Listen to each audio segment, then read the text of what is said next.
Bienvenue à Montaigu, au siège social de l'association mondiale football Montaigu. Merci de nous accueillir, Michel. On peut rentrer pour voir un petit peu. Ça fait 49 ans que le tournoi existe, enfin du moins c'est 50 ans, mais c'est la 49e édition. Quel souvenir vous gardez de toutes ces éditions de tournois? Alors l'histoire rapidement, parce qu'autrement on va y passer une journée.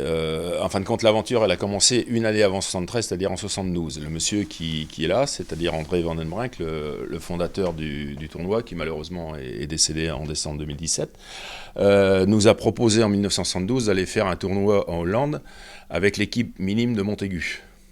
Et au retour de ce tournoi, il ne faisait pas partie du club, au retour de ce tournoi de Hollande, il nous a proposé de faire un tournoi international à Montaigu, quoi. Donc à l'époque, on appelait ça les minimes, hein, c'était 13-14 ans. Et puis, bon, ben, comme il travaillait à l'export dans la chaussure, il avait beaucoup de contacts avec les Hollandais, la Belgique, l'Allemagne, la Suisse et tout ça. Donc il a fait venir les grandes équipes de l'époque, le Bayern, Anderlecht et compagnie. Et c'est comme ça que l'aventure a commencé.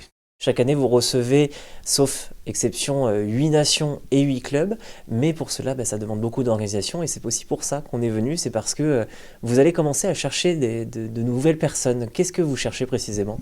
Oui, bien sûr, puisque la base du tournoi, c'est le bénévolat, hein. Là, aujourd'hui, on a 99,5 de bénévolat, puisqu'on a une personne qui travaille quelques jours pour nous, pour le secrétariat.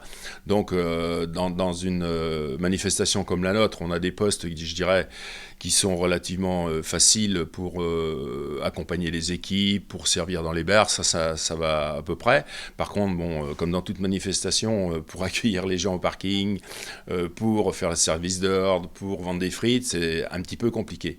Et puis, il faut dire la vérité, qu'il nous faut aussi un certain renouvellement, parce qu'on a quelques jeunes qui viennent, une tranche d'âge, je dirais, entre 50 et 60, mais aussi on a encore des gens qui sont un peu plus âgés, et il faut penser à l'avenir.